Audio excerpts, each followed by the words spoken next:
দেশজুড়ে বইতে শুরু করেছে নির্বাচনী হাওয়া। জেলায় জেলায় চলছে সভা সমাবেশ, উঠোন বৈঠক। বিএনপি প্রার্থী তালিকা ঘোষণার পর সারা দেশে জোরালো শুভেচ্ছা বিনিময় ও জনসংযোগ। প্রতিনিধিদের পাঠানো তথ্য ও ভিডিও চিত্র নিয়ে রাজীব আহমেদের রিপোর্ট। সিলেট ২ আসনের বিএনপি মনোনীত প্রার্থী নিখোঁজ বিএনপি নেতা এম ইলিয়াস আলী সহধর্মিণী তাহসিনা রুশদীর লুনা হযরত শাহজালাল রহমতুল্লাহ আলাহির মাজার জিয়ারত করে সাংবাদিকদের তিনি বলেন, বিএনপি ক্ষমতায় গেলে গুমের বিষয়টিকে সর্বোচ্চ গুরুত্ব দেওয়া হবে।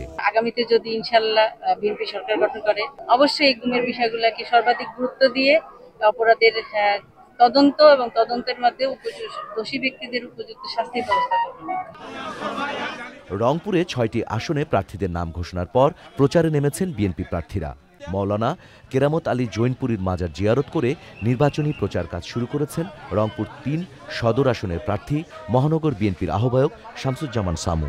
রংপুরের যানজট নিরসনের জন্য চতুর্দিক দিয়ে আমরা গোলাকৃত আমরা একটা রাস্তা তৈরি করতে পারি এবং রংপুরের রাস্তাগুলোকে প্রশস্ত করতে পারি। সব মিলে একটা আধুনিক শহর হিসেবে রংপুরকে তৈরি করতে চাই আমি। ফেনী ৩ আসনে আব্দুল আওয়াল মিন্টুকে মনোনয়ন দেওয়ায় আনন্দ মিছিল ও লিফলেট বিতরণ করেছেন সোনাগাজী ও দাগনভূঞা উপজেলার বিএনপি নেতাকর্মীরা। সে সময় তারা রাষ্ট্র মেরামতের ৩১ দফার লিফলেট বিতরণ করেন। টাঙ্গাইলের ৭টি আসনে মনোনয়ন চূড়ান্ত হলেও সদর আসনের ব্যাপারে এখনও দলীয় সিদ্ধান্ত হয়নি। তবে জেলা জুড়ে জোরেশোরে চলছে নির্বাচনী প্রচার। জেলা বিএনপির সাধারণ সম্পাদক অ্যাডভোকেট ফরহাদ ইকবালের নেতৃত্বে শহরে মিছিল ও সমাবেশ হয়েছে। সমাবেশে তারেক রহমান ঘোষিত ৩১ দফা দাবি বাস্তবায়নের আহ্বান জানান বক্তারা।